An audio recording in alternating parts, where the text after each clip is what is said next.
200 সিসির নিচে বাংলাদেশের মার্কেটে ইয়ামাহা MT-15 এবং হোন্ডা হর্নেট এই দুইটি বাইকের কম্পিটিশন লেগেই থাকে। এখানে ইয়ামাহা রয়েছে 155 সিসির একটা পাওয়ারফুল ইঞ্জিন এবং হোন্ডা রয়েছে 184 সিসির একটা পাওয়ারফুল ইঞ্জিন। তো দুটি বাইকের মধ্যে আজকে আমরা কম্পারিজন করব।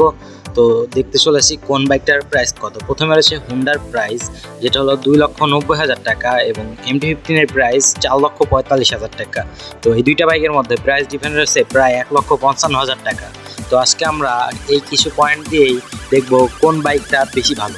তো চলুন ভিডিও শুরু করা যায়। প্রথমে আমরা দেখব ইয়ামাহা MT-15।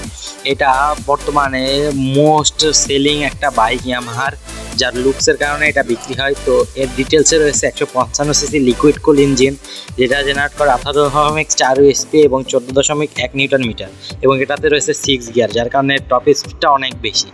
তো আপনারা সবাই লাইক এবং সাবস্ক্রাইব করে আমাকে ভিডিও বানানোর জন্য উৎসাহ দিবেন। তো চলুন দেখে আসি ইয়ামাহার কোন দিকটা ভালো আছে এবং কোন দিকটা খারাপ।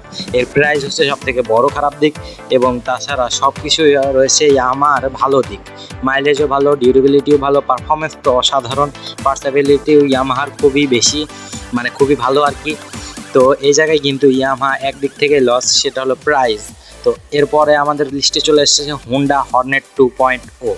তো এই বাইকটিও কিন্তু যথেষ্ট ভালো বাইক, এবং এটার প্রাইস কিন্তু এটা থেকে 1.5 লক্ষ টাকা কম। তো 1.5 লক্ষ টাকা কম বাজেটে আমরা কি অরিজিনাল এমটি ফিল পাবো? তো চলুন দেখে আসি।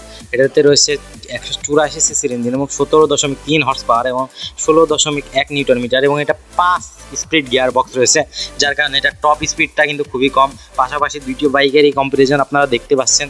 তো এইখানে দেখে কিন্তু আপনারা ডিসিশন নিতে পারেন যে আপনার কোনটা প্রয়োজন। তো চলুন এবার আমরা হোন্ডা লিস্টটা দেখে আসি কোন দিক থেকে ভালো কোন দিক থেকে খারাপ। প্রথমে রয়েছে হোন্ডার ডিউরেবিলিটি খারাপ হবে, কারণ এতে এয়ার কুল ইঞ্জিন দেওয়া আছে, যার কারণে লং রাইডে গরম হয়ে যাবে ইঞ্জিনটা। তো পারফরমেন্স কিন্তু অসাধারণ, কারণ এর টর্ক বেশি রয়েছে আমার থেকে, প্রাইসটা অসাধারণ, এবং এর মাইলেজটাও কিন্তু 40 প্লাস দেবে, 45 পর্যন্ত দেবে যদি আপনি ভালোভাবে চালান। আশা করি ভিডিওটা আপনাদের সিদ্ধান্ত নিতে সাহায্য করবে।